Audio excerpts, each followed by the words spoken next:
깊이 있는 시선으로 오늘을 바라보는 뉴스 퍼레이드 문을 열겠습니다. 오늘의 주요 뉴스 보시겠습니다. 윤석열 대통령이 유엔 총회 참석을 위해 오늘 새벽 뉴욕으로 출발했습니다. 유엔 무대에 대비하는 윤 대통령은 기조연설에서 경제 안보를 강조하며 유엔 회원국들과 폭넓은 연대를 호소할 예정입니다. 대만 강진에 이어 멕시코 태평양 연안에서도 규모 7.6의 강진이 발생했습니다. 지진은 수도 멕시코시티 등에서도 감지됐고 쓰나미 경보도 함께 발령된 상태입니다. 경찰이 신당역 살인범 31살 전주환의 신상 정보를 공개했습니다. 전주환이 오랜 기간 범행을 준비해왔다는 정황들이 드러나 충격을 더하는 가운데 범행 당일 양면 점퍼를 입은 이후에도 관심이 쏠리고 있습니다. 사건 취재한 기자와 함께 이야기 나눠봅니다. 저희는 잠시 뒤 돌아오겠습니다.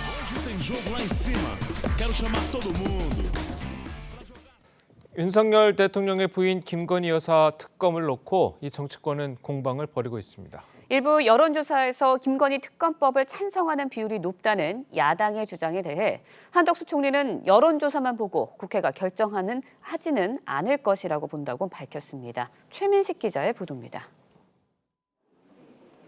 민주당 의원들은 대통령실 영빈관 신축 문제부터 들고 나왔습니다.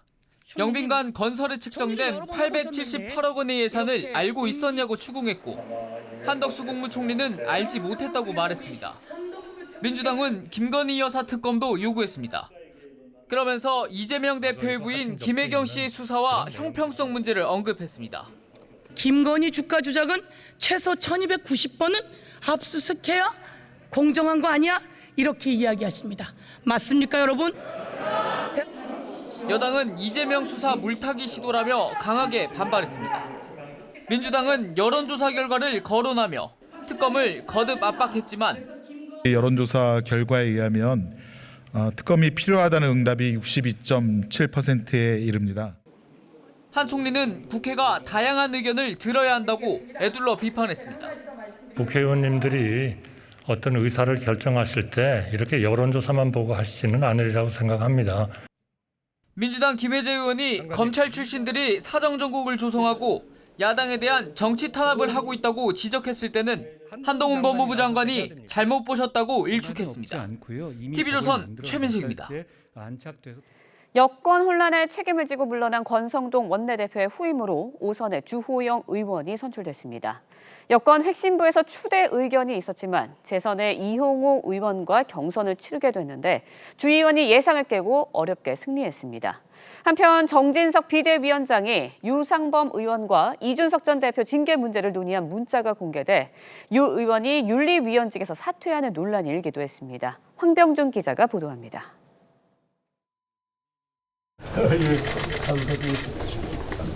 국민의힘 의원들이 경선에 나선 주호영, 이용호 의원과 악수하며 의총장에 들어섭니다. 주 의원은 관록을, 이 의원은 변화를 외쳤습니다. 민주당과 협상 경험이 많으며 제가 되면 정치사의 큰 이벤트입니다. 결과는 61대 42. 추대형 경선이 될 거란 당초 예상과 달리 주 의원이 과반을 살짝 넘겨 새 원내대표로 선출됐습니다.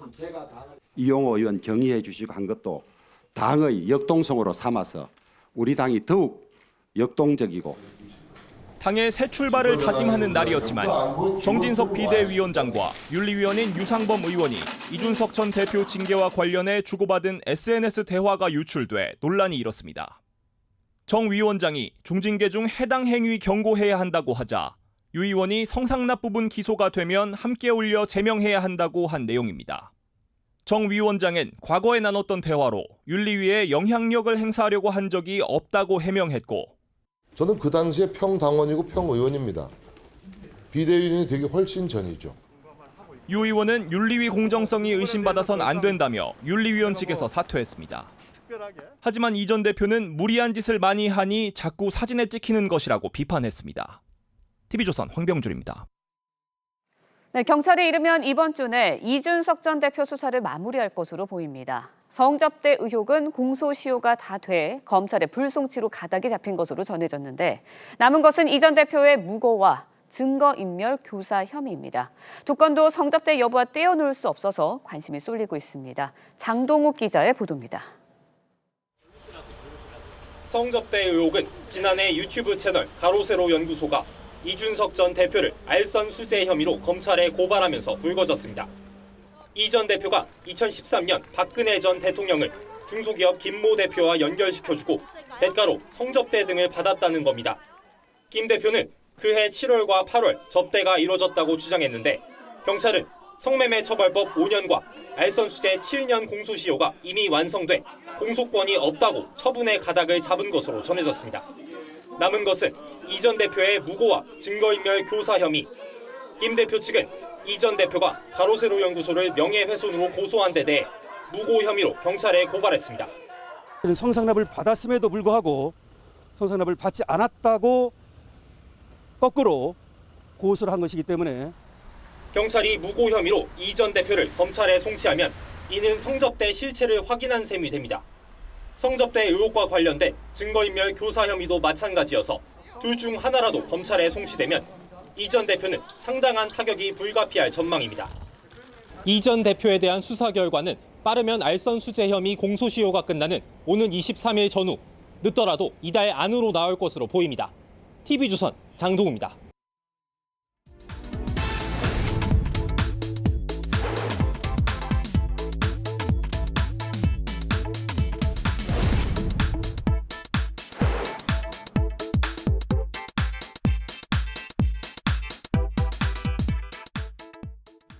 어제부터 나흘 동안의 일정으로 정기국회 대정부 질문이 시작됐습니다. 두 분과 이야기 함께 나눠보도록 하겠습니다. 홍성걸 국민대 교수 그리고 김상일 정치평론가 나오셨습니다. 안녕하세요. 네, 안녕하세요. 안녕하십니까. 대정부 질문 첫날인 어제 여야의 충돌이 굉장히 컸었습니다. 야당인 민주당은 김건희 여사 관련 의혹을 비롯해서 영빈관 신축 문제를 집중적으로 겨냥했습니다. 보시겠습니다. 영빈관 짓는 예산 878억 알고 계셨냐고 묻습니다. 몰랐습니까? 저는 몰랐고 신문을 보고 알았습니다. 왜냐하면 제가 지금 말씀드리지만 예산을 자, 그러면 필요성을 보도는 나왔고 대통령은 알고 있었다고 하십니까? 대통령님께서 당초의 취지 보고를 받으시고 그러면 대통령도 모르는 예산이었단 말씀이시군요. 저는 그렇게는 말 안 했다. 아니 그렇게 하나하나를 다 최고 통치권자 총리실 같으면 총리가 다 그거를 파악을 하고 결정되는 것은 아니다. 영빈관을 짓는 것에 대해서 총리도 모르고 도대체 누가 추진한 겁니까? 옮길 거야. 옮길 거예요? 응. 김건희 여사의 발언인데요. 이와 관련해서 제가 다시 한번 깊게 말씀드리고 그리고 군인들의 팬티값까지 깎아버린 이 비정한 정보. 군인 예산을 이렇게 삭감했어요. 전투화 310억, 팬티 5억, 양말 4억. 우리 아이들이 한겨울에 내일 좀 입겠다는데 이 예산을 깎았어요. 의원님, 이렇게 투명한 나라에서 어떻게 우리 군인들에게 제대로 된 지금 말씀하신 펜스를 제대로 안 입히고 군을 유지하겠습니까? 그거는 예, 앞서서 영상 전해드린 이제 영빈관 신축 예산과 관련해서는 결국에는 김건희 여사를 조준한 것 같아요. 뭐 그렇죠. 지금 뭐 막판에 패널 들었잖아요. 근데 이 영빈관 그 신축 예산은 사실 조금 부적절함이 있었죠. 왜냐하면 용산으로 이전했기 때문에 생긴 거 아니겠어요? 예. 그리고 용산으로 이전하는 비용에 대해서는 분명히 과거에 얘기한 적이 있었습니다. 그러니까 이 문제가 불거졌을 때 이미 대통령이 그 예산 철회하라라고 해서 철회가 된 거 아닙니까? 근데 이거를 가지고 자꾸 이게 누가 얘기했느냐고 지금 따지는 거예요. 뭐 따질 수는 있겠지만 글쎄요. 저 앞에 김건희 여사가 이렇게 그 뭐 지을 거예요, 뭐 할 거예요, 뭐 이렇게 했다는 거에 앞뒤에 어떠한 맥락이 있었는지는 제가 잘 모르겠습니다. 예. 일반 국민들도 잘 모르실 거예요. 그런데 지금 저 서영교 의원이 조금 전에 그 국방부의 군인 예산 팬티 뭐 비롯해가지고 이렇게 된 거 예. 사실은 그게 가격이 인하돼서 그렇다는 거 아닙니까? 그 예산이 예. 줄은 게 단가가 인하됐으니까 당연히 예산이 줄지요. 저 팬티를 안 입히는 게 아니고 또는 모자르게 입어야 되는 걸 필요한 예산을 깎은 게 아니고 이게 그 단가들이 전부 다 인하됐기 때문에 이걸 줄인 것에 불과한 건데 사실은 모르면서 마치 감정적으로 그냥 갖다가 패널 들어가지고 이렇게 얘기를 하고 이게 사실 국정을 호도하는 거란 말이에요. 그저 여든 야든 말이죠. 국회의원들이 저런 방식의 저런 태도의 대정부 질문 이게 대정부 질문이에요. 예. 대정부 질문에서 저런 식으로 코미디 할 거면 하지 마십시오. 우리 국민들이 당신들 그렇게 코미디하고 감정팔이 하라고 혈세를 가지고 월급 주고 있는 거 아닙니다. 예. 네. 기본적으로 이제 말씀하신 대로 상대를 좀 비난할 때는 뭐 사실 확인을 좀 해야 되는데 그런 부분이 조금 약간 낯뜨거운 부분이 좀 있는 것 같습니다. 제가 뭐 재정 분야를 좀 오래 했지만 예산 편성 메커니즘이라는 게 뭐 이렇게 막 깎고 그러는 건 아니거든요. 예. 예산에서 가장 안 좋은 걸 우리가 불용이라고 합니다. 불용. 그다음 안 좋은 게 이용. 그다음이 예. 이제 전용이죠. 그래서 그 작년 예산이 다 소진이 안 됐다고 해요. 다시 말해서 이제 불용이 됐다는 것이죠. 예. 예산에서 가장 안 좋은 게 불용인 이유는 예산이라는 거는 아껴 쓰는 게 아니에요. 국가가 기회비용으로서 이게 매몰 비용이기 때문에 최대한 써서 국민 경제를 끌어올리거나 국민에게 필요한 부분을 메꿔주는 그런 역할을 하는 겁니다. 그걸 안 하면 어떻게 되겠습니까? 그만큼 써서 경제를 살릴 수 있는 기회를 놓치는 것이죠. 예. 그래서 이게 기회비용이 되는 것인데 기본적으로 불용이 되면 그 기회비용이 커지는 거기 때문에 불용을 시키는 예산은 그 다음 해에는 깎게 돼 있습니다. 그리고 단가도 좀 내렸다 그러고 장병수도 좀 줄었다 그래요. 그러면 당연히 가격은 그 예산은 감액을 하는 것이 맞는 것이죠. 예. 그런 어떤 사실 확인이 좀 되지 않은 이런 어떤 상대 비난 이런 거는 양당 모두 좀 자제했으면 좋겠다 이런 생각이 듭니다. 예, 알겠습니다. 그리고 도이치모터스 주가 조작 의혹 사건을 두고도 민주당의 공세가 이어졌습니다. 김건희 여사 특검 촉구를 비롯해서 한동훈 법무부 장관을 향해서 수사 지휘권 발동을 요구하기도 했습니다. 직접 들어보시겠습니다. 해야 될 수사지를 지금 방기하고 있는 것처럼 보입니다. 김건희 여사 사건에 대한 수사지 했습니까? 그거 박범계 장관이 그거 하지 말도록 해가지고 이미 장관이 했냐고 물어봤습니다. 저는 구체적 사안에서 당연히 수사 지휘하지 않았습니다. 김건희 여사 특검 얘기가 왜 나옵니까? 민주당에서 말씀하신 취지 아닙니까? 제가 그 왜 나왔다고 말씀하시는 민주당에서 그거는 말씀하신 걸로 알고 있습니다. 제가 구체적 사건에 대해서 일체 수사 지휘를 하지 않겠다고 말씀드렸는데 갑자기 김건희 여사 사건에 대해서만 수사 지휘를 하라고 말씀하시는 거는 좀 너무 정파적인 접근 같습니다. 해야 될 수사지를 안 하고 지금 일부러 안 하는 거 아닙니까? 이렇게. 그렇게 따지면 제가 이재명 사건에 대해서 이렇게 하라고 지휘해도 되겠습니까? 그것도 안 되죠. 하세요, 법대로. 법대로 하세요. 법대로 해야 되는 거 아닙니까? 저는 검찰이 공정하고 투명하게 이 두 사건 모두 수사할 것이라고 생각합니다. 예. 자, 그리고 이제 뭐 국민의힘 역시 뭐 공세가 이제 만만치가 않았습니다. 이재명 대표가 연루됐던 이제 각종 의혹과 더불어서 문재인 정부의 태양광 의혹을 이제 정조준했는데 한덕수 총리 같은 경우에는 수사를 의뢰할 방침이라고 밝혔어요. 좀 어떻게 보셨습니까?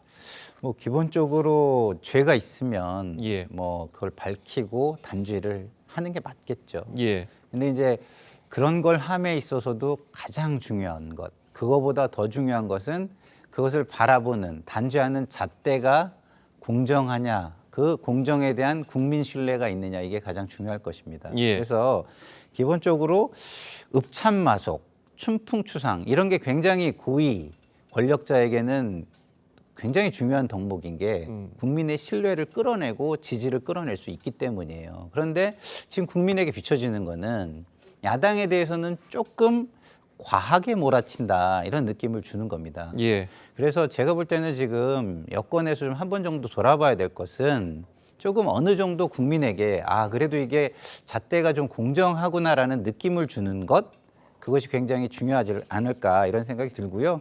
뭐 잘못된 부분이 명명백백하다면 국민이 충분히 납득할 수 있게 그 밝히는 것은 굉장히 필요할 것이라고 생각합니다.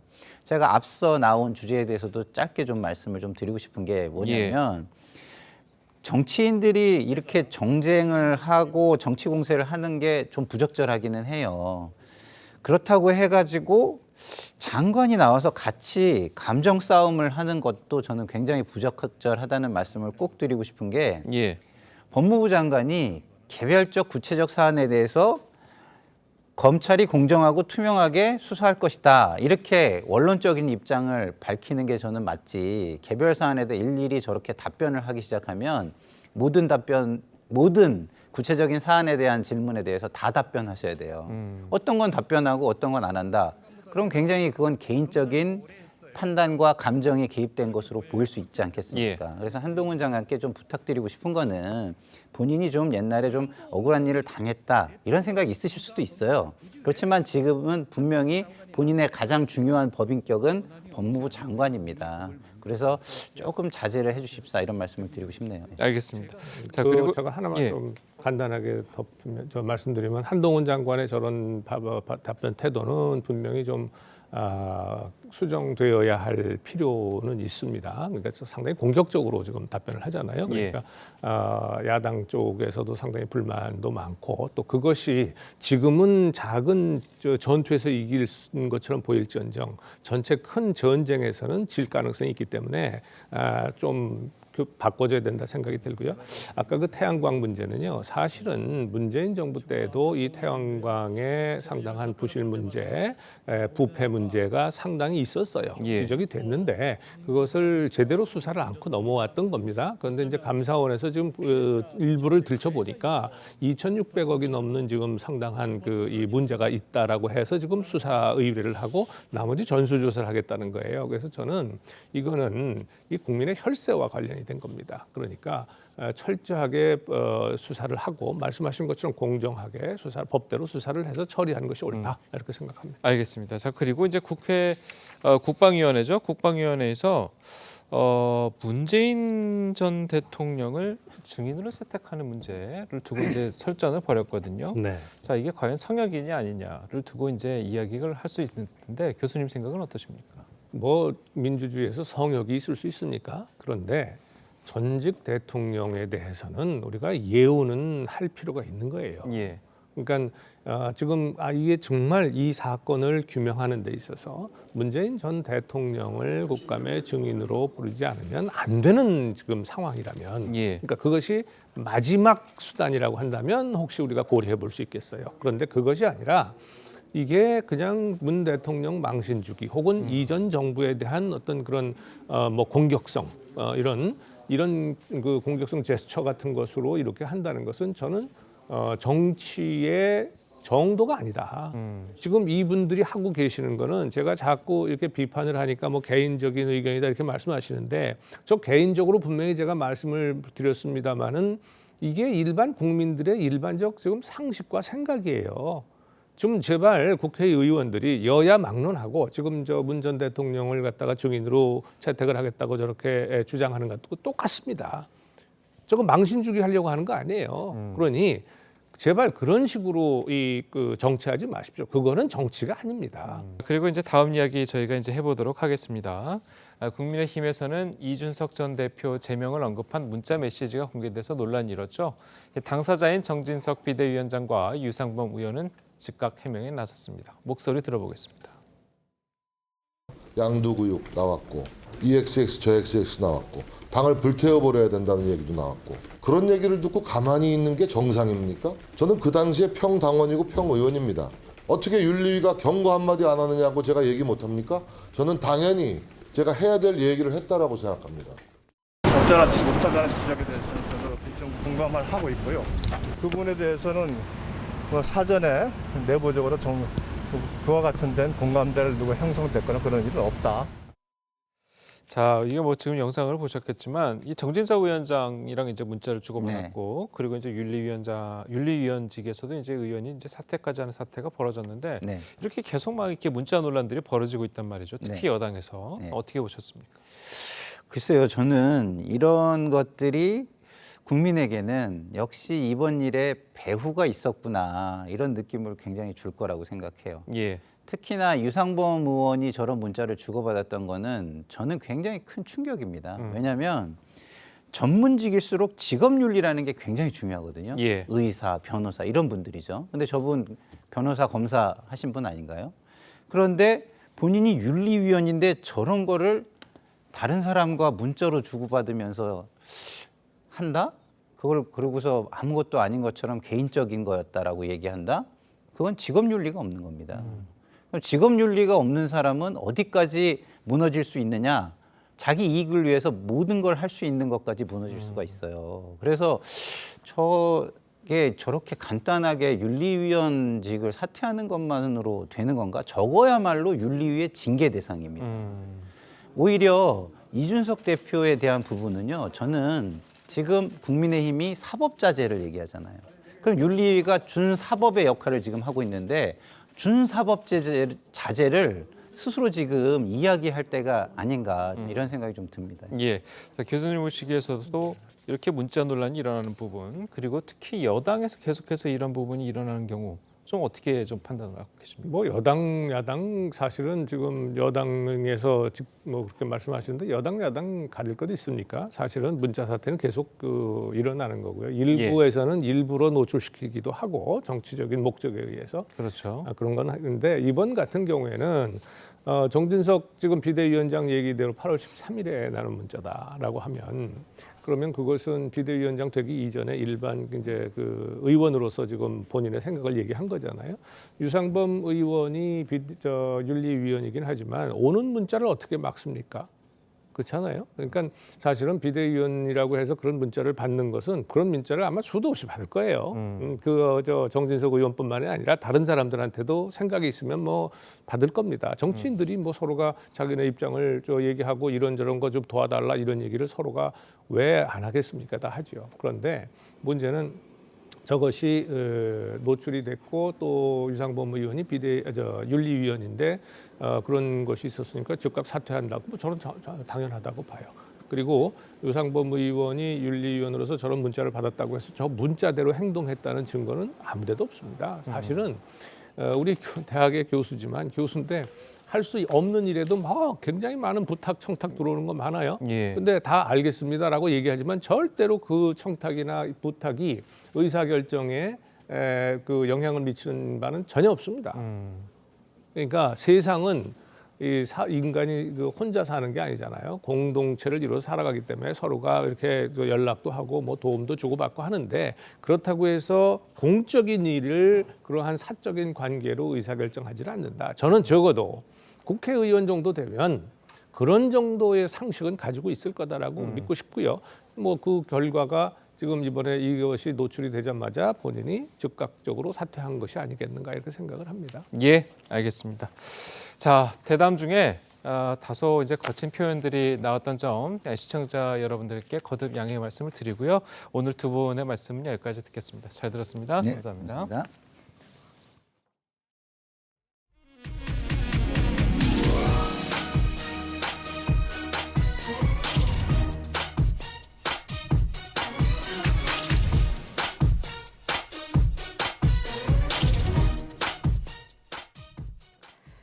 강원도 춘천의 한 농장에서 아프리카 돼지 열병이 추가로 발생했습니다. 중앙사고수습본부는 지난 18일 아프리카 돼지 열병이 발생한 농장에 반경 10km 내 모든 농장을 정밀 검사하던 중 5.3km 떨어진 농장에서 아프리카 돼지 열병을 추가로 확인했다고 밝혔습니다.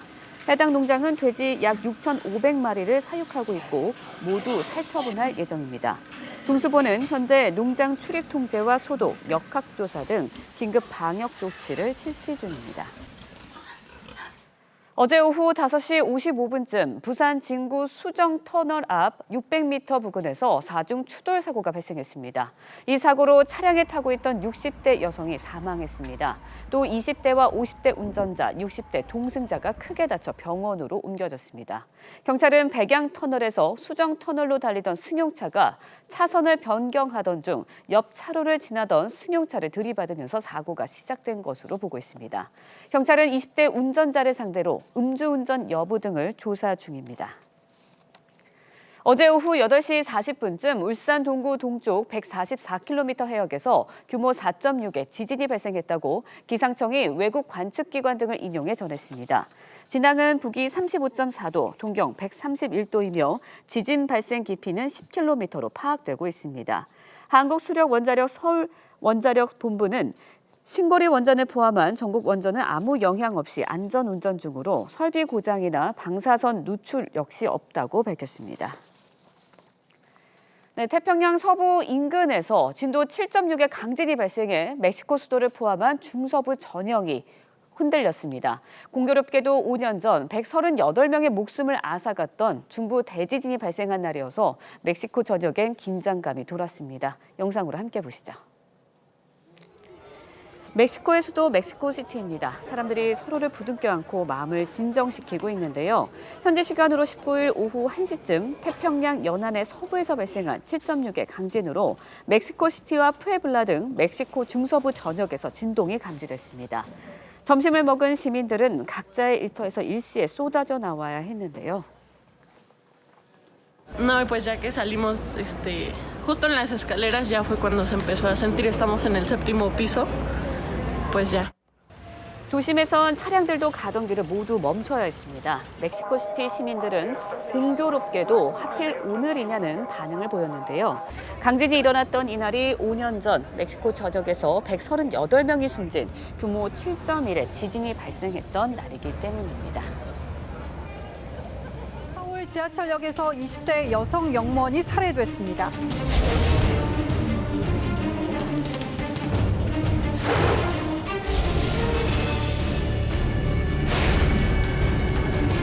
이거 스토킹하고 협박한 혐의 인정하시는 겁니까? 피해자 근무지는 어떻게 하셨어요? 차업기분 왜 쓰고 기다리신 거예요? 범행 계획하신 거 맞으세요?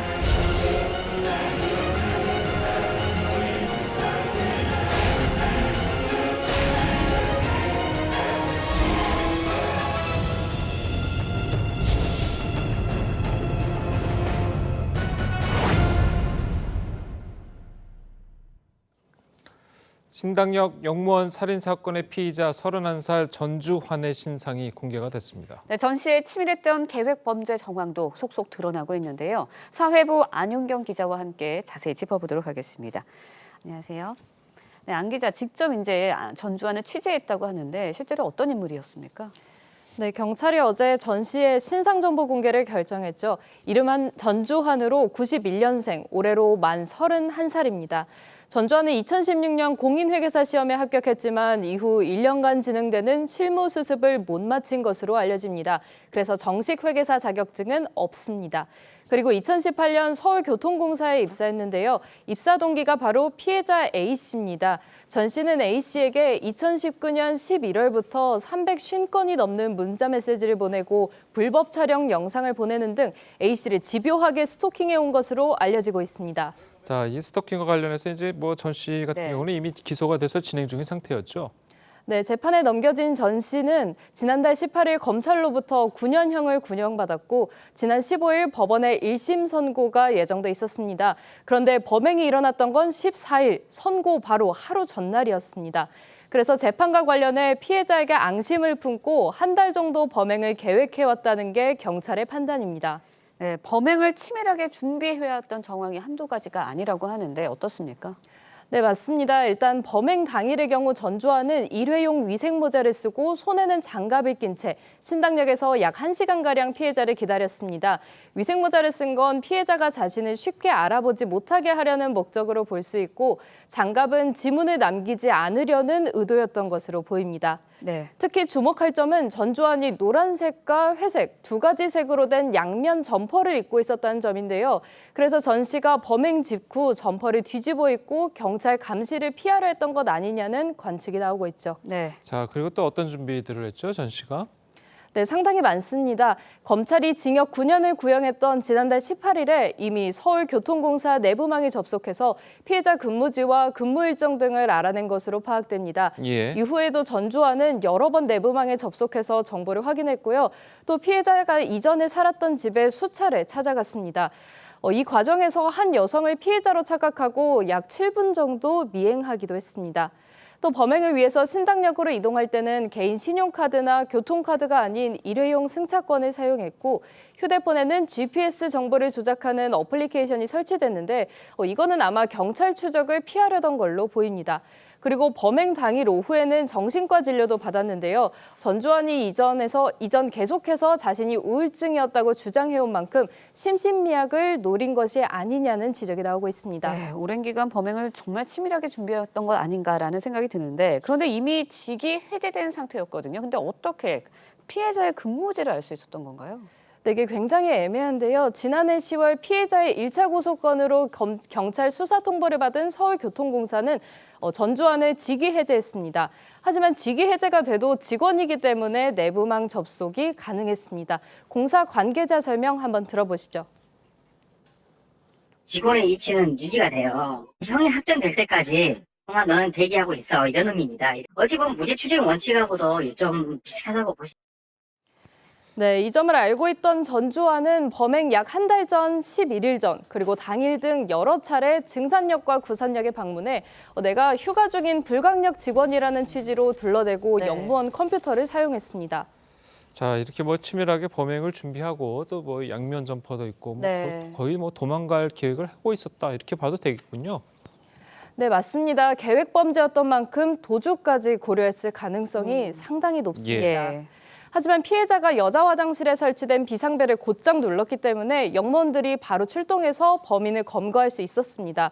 범행이 화장실 내부에서 일어난 만큼 피해자 신고가 없었다면 발견이 늦었을 수도 있었던 겁니다. 네, 현재지 전주환 수사에 좀 협조적입니까? 어떻습니까? 네, 일단은 현장에서 체포가 됐고요. 증거가 상당히 많기 때문에 범행을 시인했다고 알려져 있습니다. 그런데 1심 선고를 앞두고 압박감이 심했다는 취지로 범행 이유를 말했는데 다만 경찰 조사에서 오래 계획하고 범죄를 저지른 건 아니다. 처음 피해자를 마주쳤을 땐 범행을 고민했다는 등의 진술을 했다고 하는데요. 형량이 높아지는 걸 막기 위한 게 아닌지 의심되는 정황입니다. 예, 이 전 씨 같은 스토킹 범죄 계속해서 이제 끊이지 않고 있는 상황인 거죠? 네, 지난해에도 노원 세 모녀를 살해한 김태현, 헤어진 여자친구 가족에게 흉기를 휘두른 이석준, 전 연인을 살해한 김병찬 등 스토킹 범죄는 끊이지 않고 있습니다. 윤희근 경찰청장은 어제 경찰이 불송치 결정한 스토킹 사건을 전수조사하고 스토킹 피해자를 가해자와 즉각적으로 분리하는 긴급조치를 추진하겠다고 밝혔습니다. 또 현재 스토킹은 피해자가 원하지 않으면 처벌할 수가 없는 반의사 불벌죄인데요. 가해자 처벌을 위해선 이 조항을 폐지해야 한다는 주장도 나옵니다. 네, 스토킹이 살인으로 이루어지는 이런 범죄가 더 이상은 이루어지지 않았으면 하는 바람입니다. 오늘 말씀 고맙습니다.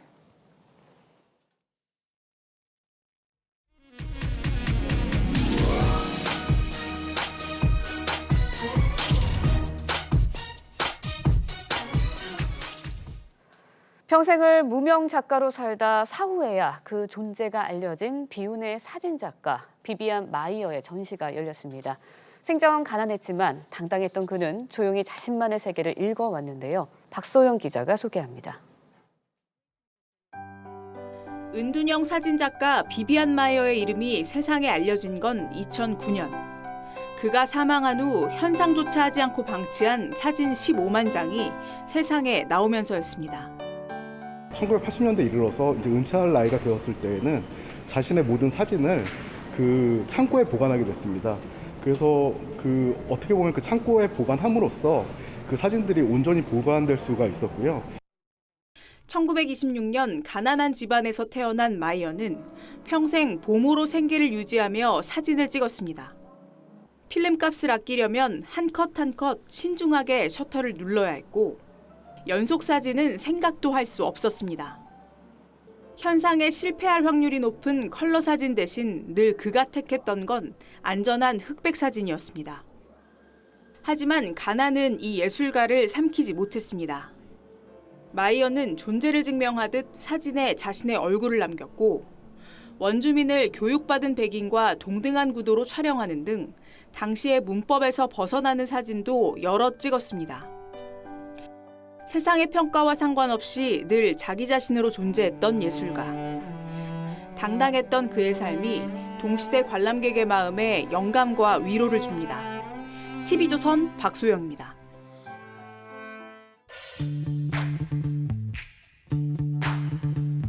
현실을 압축한 사진은 세계를 보는 창이 됩니다. 사진기자가 고른 아침의 한자입니다. 파키스탄 홍수 이재민들이 식수 등 구호품을 받기 위해 길게 줄을 서 있습니다. 최근 기록적인 폭우로 홍수 피해가 큰 파키스탄에서는 어린이들의 피해도 점점 늘고 있습니다. 파키스탄 남부 신드 지방은 최근 발생한 홍수로 1,400여 명이 사망한 가운데 이 중 어린이들만 450명이 넘습니다. 이번 홍수로 150만 채의 집이 파괴된 가운데 현재 60여만 명의 이재민들이 고시설에 대피돼 있습니다. 이 중 말라리아 증세로 4만 4천 건이 보고되었고 이는 홍수 후에 고인물로 모기들이 전염병을 옮기는 것입니다. 전문가들은 댕기열과 같은 수인성 질병 위험을 줄이기 위한 긴급 조치가 필요하다고 했습니다. 이재민 캠프에 대피한 한 주민은 아이들은 열과 기침으로 아픈데 정부는 우리에게 밥만 주고 있다고 호소했습니다. 안토니오 구테르스 유엔 사무총장도 지난 17일 파키스탄 이재민 캠프를 찾아 식량 지원을 약속하며 국제적인 도움을 촉구했습니다. 아침의 한장이었습니다. 네, 하루 만에 기온이 급격하게 낮아졌습니다. 현재 서울 기온 18.2도로 20도를 밑돌고 있고요. 낮 기온은 24도까지 뚝 떨어지면서 어제보다 6도가량이나 낮겠습니다. 급격한 기온 변화에 건강 상하지 않도록 체온 조절 잘해주시기 바랍니다. 오늘 전국에 구름만 가끔 지나겠고요. 영남 해안으로는 낮까지 바람이 강하게 불겠습니다. 시설물 관리와 안전사고에 각별히 유의하시기 바랍니다. 어제 밤부터 북서쪽에서 찬 공기가 남하하면서 공기가 급격하게 차가워졌습니다. 낮에도 서울 24도, 강릉 21도, 대구 23도 선에 머물면서 선선하겠습니다. 동해안을 중심으로는 바다의 물결이 최고 8m로 매우 높게 일겠고요. 너울성 파도가 강하게 밀려오면서 방파제나 해안도를 넘어오는 곳이 있겠습니다. 이번 주 내내 비 소식 없이 대체로 맑고 일교차 큰 날씨가 계속될 전망입니다. 날씨였습니다. 화요일 아침 뉴스 퍼레이드는 여기서 마치겠습니다. 저희는 내일 아침 7시 30분에 다시 찾아뵙겠습니다. 시청해주신 여러분 고맙습니다.